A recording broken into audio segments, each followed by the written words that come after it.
अपनी की हुई भागवतिक वृत्ति, तपस्या, साधना, दान, पुण्य कभी अपने मुख से उच्चारण नहीं करना चाहिए।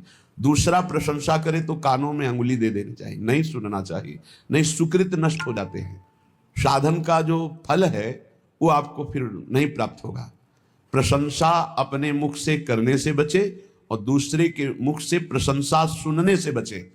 दूसरे की निंदा अपने मुख से करने से बचे और दूसरे के मुख से सुनने से बचे।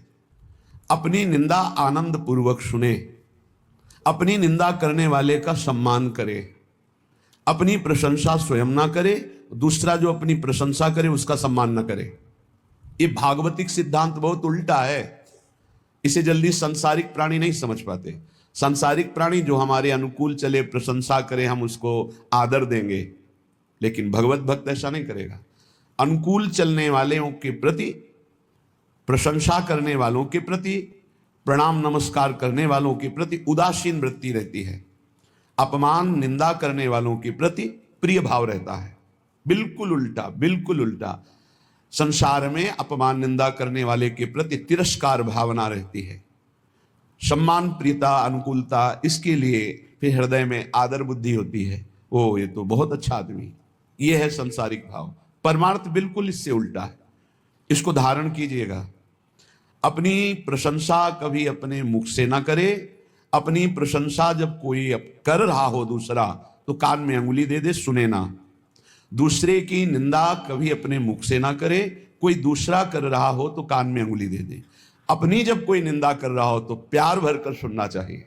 कैसा लगता है? अपनी जब कोई निंदा कर रहा हो और हम प्रियता में भरकर सुने, भगवान की कितनी कृपा है, आज मुझे सहनशील बनाने के लिए कैसा सुंदर प्रयोग कर रहे हैं। हम मुस्कुराकर अपनी निंदा सुने, अपनी निंदा करने वाले का आदर करें, तब हमारे जो सुकृत होंगे वो प्रियालाल कृपा करके सार्थक कर देंगे।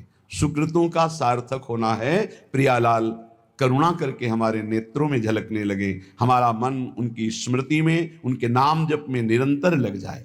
श्रीपाद कह रहे हैं, ये सदैव श्यामा श्याम वृंदावन में खेलते रहते हैं।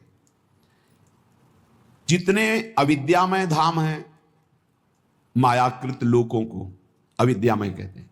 एक विद्यामय है, कैलाश, साकेत, वैकुंठपुरी, द्वारिका, ये सब दिव्य विद्यामय है।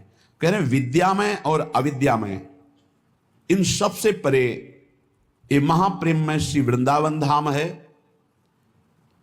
इस सब धामों का मूल वृंदावन का जो प्रेम रस है, ये बिना श्री जी की कृपा से नहीं मिलता। आपका वृंदावन आना, वृंदावन दर्शन करना, वृंदावन वास करना, सत्संग मिलना, ये केवल श्री जी की कृपा से है। अब विश्वास करो, जब श्री जी ने इतनी कृपा कर दी है तो वो मिलने वाली पूरी वृत्ति बना दी, अब मिलना बाकी है, ये आपको संभालना है। सबकी कृपा आपके ऊपर है, अब आपको अपनी कृपा अपने ऊपर कर लेनी है। अपनी कृपा, गलत आचरणों वाले मन को धिक्कारना, सही संग, सही विचार, सही क्रिया, इसका आदर करना, जो शास्त्र प्रमाणित है, ये अपने ऊपर कृपा आप कर रहे हैं। भगवान नाम जप करना, भगवान लीला गुणानुवाद, भगवत भक्तों के चरित्र, भगवत भक्तों का संग, दूसरों की परोपकार भावना, परहित भावना, इसका आदर करो। दूसरों का अहित, प्रपंच वार्ता, काम चिंतन, काम क्रीड़ा, ये सर्वनाश करने वाली बात, इसका त्याग करो। ये होगा अपने ऊपर कृपा करना। गुरु की कृपा हो गई, शास्त्र की कृपा हो गई, श्री जी की कृपा, अब अपनी कृपा बकाया रह गई। आप जो प्रमाद स्थिति में समय काटते हैं, ये अपने ऊपर कृपा कर लीजिए। देखो, बिना आसनों का अभ्यास किए कोई ऊर्ध्वरेता ब्रह्मचारी नहीं हो सकता।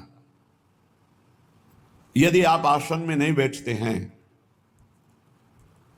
कम से कम 2 घड़ी 48 मिनट, आप ब्रह्मचर्य रह ही नहीं सकते। कागज में लिख लीजिए, चाहे दिमाग में लिख लीजिए, ये अनुभव गम में बातें कह रहे हैं।